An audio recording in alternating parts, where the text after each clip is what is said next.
Okay, Facebook, here's the deal. I said today I posted you should read John 9 3 times, and you don't have to. I give very random assignments and very random readings. I'm supposed to be reading like Matthew 12. But for some reason, John 9 came to me. It's a great story because it's this whole, it's a whole chapter of just this one story. So you get just a lot of stuff in it. It's just a great, great story. Jesus heals a man born blind. So this is John 9. As he went along, he saw a man blind from birth. His disciples asked him, Rabbi, who sinned, this man or his parents, that he was born blind? So the disciples followed Jesus around, and they're always looking for some little clue of what's going on. And one of the things is, why do people suffer? What did this man do that he was blind?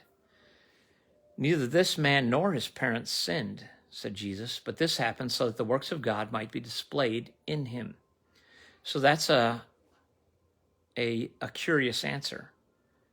There's no reason he was born blind except for that God's works might be displayed. So our suffering, there's no clear answer as to why we suffer. As long as it is day, we must do the works of him who sent me. Night is coming when no one can work. While I'm in the world, I am the light of the world. So Jesus, the light of the world, that's another great phrase from this chapter. And we must work while it is daytime. After saying this, he spit on the ground, made some mud with the saliva, and put it on the man's eyes. Now, we had garlic toast today. Elena asked if she could have a bite of Emmy's toast. So she took a bite, and then Emmy's looking at it and like, it's wet. I think Elena's spit is on it. But what if you got spit on your eyes and it healed them? Why do we worry about a lot of things. So I said, you just eat that saliva. That's what I told Emmy. And then I cut it off and gave Elena her saliva bite. Yeah. Go, he said, he told him, wash in the pool of Siloam. Did I say that he made mud and put it on the man's eyes out of his spit?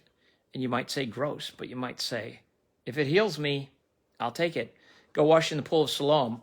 And this word, Siloam, means sent. So the man went and washed and came home seeing.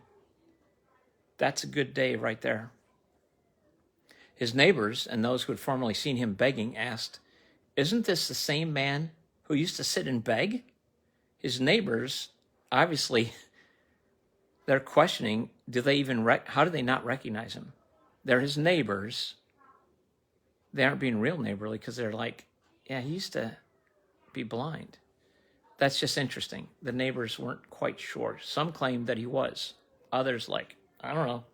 So they walk past him all the time. There's nothing they can do.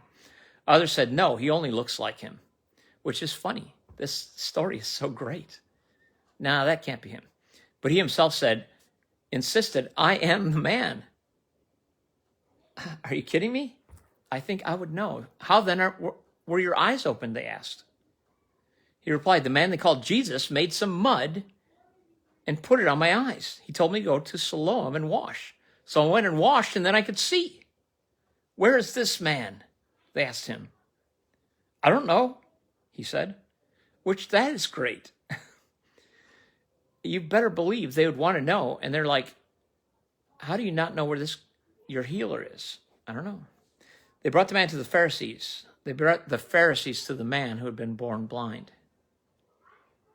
They brought to the Pharisees the man who had been blind. Now the day on which Jesus had made the mud and opened the man's eyes was a Sabbath. So Jesus continues to do stuff on this Sabbath. It's like he makes a point of it. Why would he do that? It's like he's just trying to antagonize the Pharisees. Therefore, the Pharisees also asked him how he had received his sight. He put mud on my eyes, the man replied, and I washed, and now I see. It's like, oh, sure, that makes sense. Some of the Pharisees said, this man is not from God, for he does not keep the Sabbath. That is our test. Others said, how can a sinner perform such signs? So they were divided, because religious people, you think, never divide. Oh, yeah. So the Pharisees were divided. Then they turned again to the blind man. What have you to say about it? It was your eyes he opened. The man replied, he is a prophet. And a prophet, of course, in Israel, that's a big deal. That's like Isaiah. That's like Jeremiah. That's like Moses. That's like Elijah. So he's saying, obviously, he's at prophet level at least. They still did not believe he had been blind and had received his sight until they sent for the man's parents. Is this your son? They asked. Is this the one you say was born blind? How is it that now he can see? We know he is our son, the parents answered, and we know he was born blind. But how he can see now, or who opened his eyes, we don't know. Ask him. He is of age. He will speak for himself. His parents said this because they were afraid of the Jewish leaders, who already had decided that anyone who acknowledged that Jesus was the Messiah would be put out of the synagogue. So those are great leaders who are making decisions of judgment to oppose anyone who does not follow them. The Jewish leaders, not great leadership, not displaying good leadership. The people who are there to shepherd are afraid of them. What is that? That is why his parents said, he is of age, ask him. A second time they summoned the man who had been blind. I love this line. Give glory to God by telling the truth, they said. We know this man is a sinner. So they tell the man born blind, tell the truth. And it better be that he is a sinner, because that's the truth. So they don't give him freedom to tell the truth. They're lying. They're lying. He replied, whether he is a sinner or not, I don't know. One thing I do know, I was blind, but now I see. Amazing grace. There's that line from Amazing Grace. That is some kind of line. This is some kind of story. Whether he is a sinner or not, I don't know. One thing I do know, I was blind, but now I see.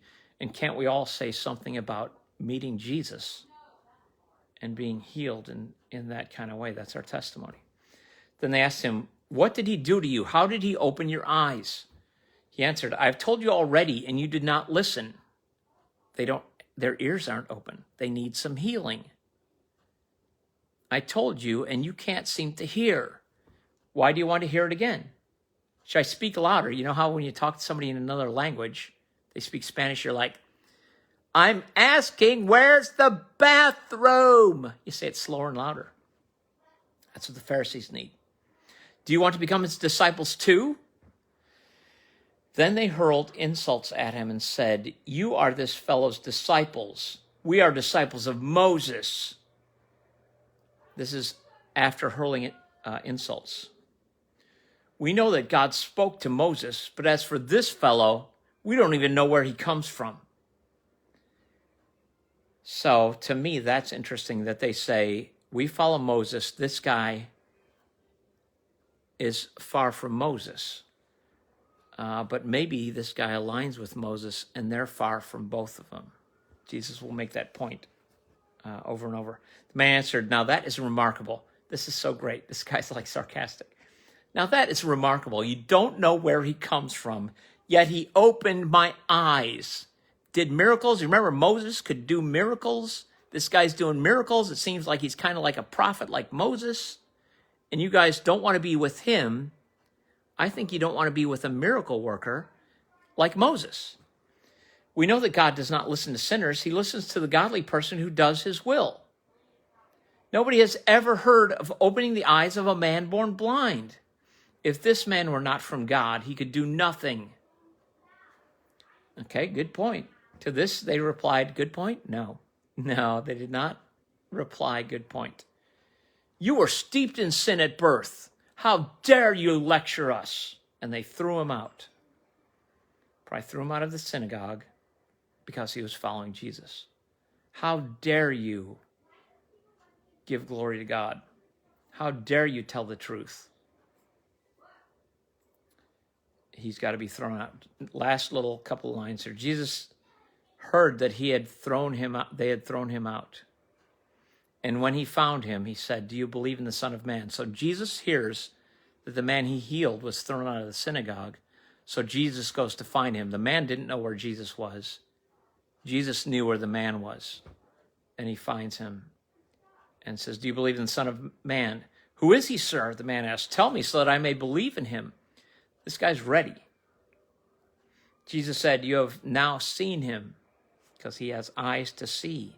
"In fact, he is the one speaking to you, and he has ears to hear."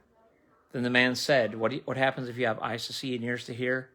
"Lord, I believe," and he worshiped him.